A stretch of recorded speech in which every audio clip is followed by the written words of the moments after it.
Good morning, guys. I'm actually doing a couple of videos today, separate videos. I just did one with the pork roast, and now I'm going to put up a rutabaga. I want to show you how I cook my rutabagas. Well, I don't buy canned rutabagas. Not that there's anything wrong with them, but I've always peeled my rutabaga and cut it up and cooked it on the stove, and I'm going to show you how I do that. Now, my mother, once again, she taught me how to cook a rutabaga. For some reason, she would take and add a white potato into her rutabaga. I don't do that. I never have. I never really understood why. I think she said it would help some of the bitterness, but rutabagas aren't bitter to me, so I don't use it. So I'm going to show you here, and my husband went out and he got a really tiny one, actually. Kind of small for me, but that's okay. We're having other vegetables. I'm cooking some black-eyed peas tonight. Now, the black-eyed peas, I've put a video up a few weeks ago on that on Facebook, and when I have the opportunity, I will add it to YouTube. But anyway, I am peeling my rutabaga. It's just a small one. You always hope that it's going to be good on the inside. So I'm going to take and peel it, and then I'm going to slice it up kind of thin so that it doesn't take that long to cook. Now, the average time that I cook my rutabaga is anywhere from 1.5 to 2 hours because I want it to be tender. And then I take, once it's done, I just mash it up, roughly mash it up. And if you're not used to peeling these, I'm sorry, I don't know what to tell you. I've just been doing it for a long time, so I know how to do it. Because they are quite hard. And they are quite hard to peel. And this knife, this is probably one of my favorite knives. It's sharp, but it's not so sharp that I'm gonna cut a finger off, okay? It's just sharp enough to do what I need it to do. So I'm going to take my knife and I'm going to work my way down. And you also see I'm moving the rutabaga too to help me cut it. And I didn't even have to go all the way down to the counter because you might notice I'm not using a cutting board. Work the rutabaga a little bit, work your knife, and cut down to the bottom. Simple. I'm going to do that again. Just turn it around. Watch your hands, of course. And watch your fingers. I got my fingers away from my knife. Just going to take it and I'm going to work it until I get all the way down to the bottom. I've cooked these rutabagas, oh my gosh, for many, many, many years. Okay, then I'm going to take, I could cut it again, but now it's getting a little dicey here. Okay, there's nothing better than a fresh rutabaga. I don't know what the canned ones taste like, but I can't imagine it being better than the fresh.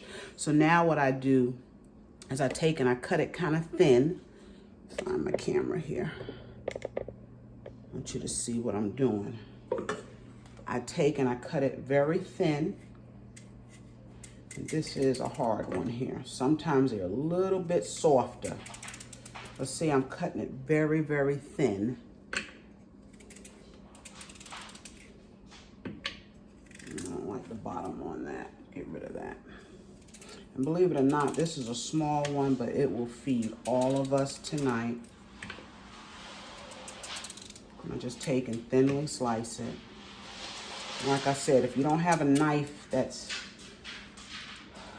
extra sharp, which I don't know why people would do that unless you're cutting up some meat or something. But this is just sharp enough to cut these rutabagas and anything else I need to cut up.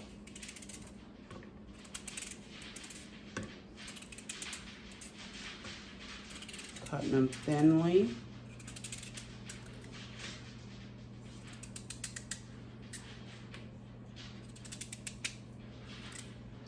See, when I get to the close to the bottom where my hand is, I slow down.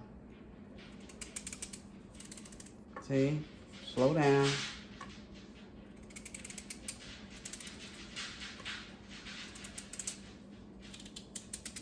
I am always in control of my knife. I do this, I cut this way with sweet potatoes. I guess it just takes time to get used to something like this after you've done it for so long. See if I can make this a little bit thinner, this piece right here. Okay, do the same with this. And I'm going to take and I'm going to boil these just in some salt, pepper, and I also put a couple of pieces of some type of salt pork. And I'm going to show you what I have here. This is the last piece here. I'm going to rinse them off, of course, just with some cold water, because we've peeled off the skin.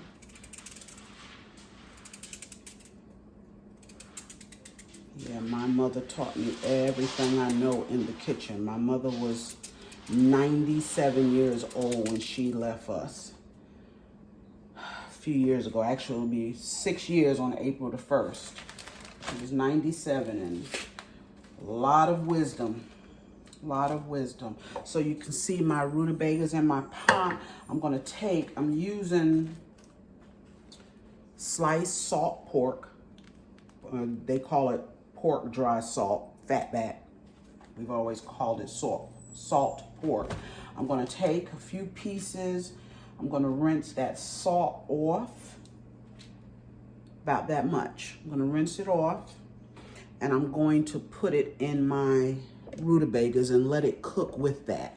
I'm going to just take and rinse it off real quick, just to get the salt off, because it literally comes with salt in it. Hope I'm not in the way of the camera, y'all. Okay, put that in there. I'm going to cover the rutabagas with some water. And I'm going to boil them I'm going to start at 1.5 hours. Check them, see if they're tender. I'm going to put some water in here.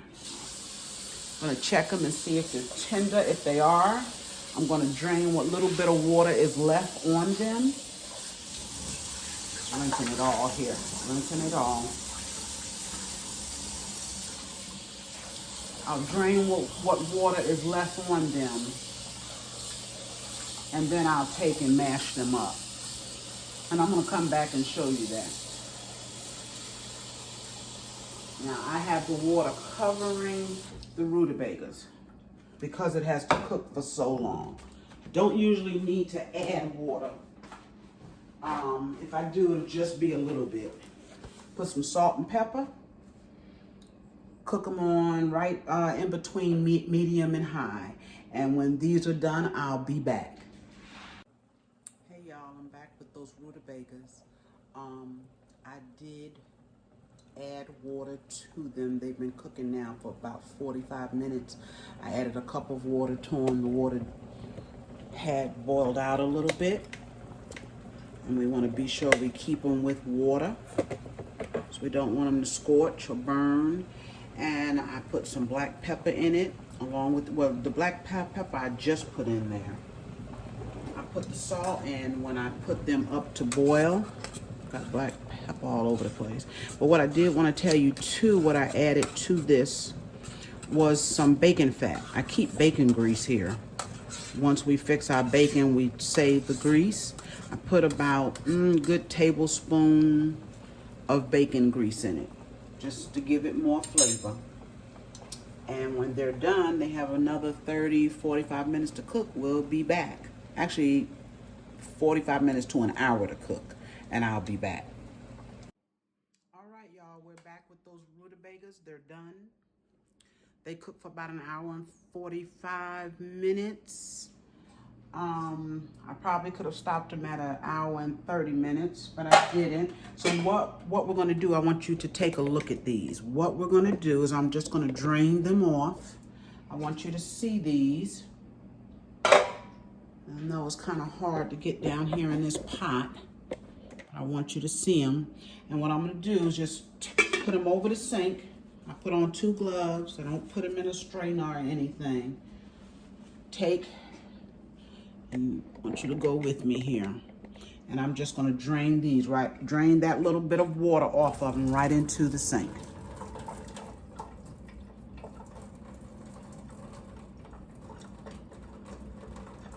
Right into the sink. We get the water off. And I'm gonna sit them back on that hot eye, so if there's any water left, it'll dry out. And then what I do, I want you to see them, okay? Then what I do is take my masher here, potato masher, and I just roughly mash these. I'm not trying to get them like mashed potatoes, just mash them a little bit. And that's the way my mother always fixing them. And look, I'm mashing them up with that salt pork. That salt pork has cooked where it's soft enough for me to mash that up too. And that's it. These are rutabagas. It might not look like a lot because it's not, but it's enough for us with our other vegetable. That's rutabagas. That's fresh rutabagas with some salt pork, salt, pepper, and a little bit of bacon grease. And we are ready to eat these. All right. Thank you for joining me with these rutabagas. Might seem a little bit difficult, but they're not. Just have to get used to cutting them up, peeling them. And if I'm not mistaken, I think I have seen rutabagas already cut up, just like they do greens and cabbage and all of that, already cut up. So if you can find some of those, buy them and cook them like this. Cook them for yourself and see how good they are. You'll love them. Again, thank you for joining me on a Sunday, and I'll see you on my next video. Bye-bye.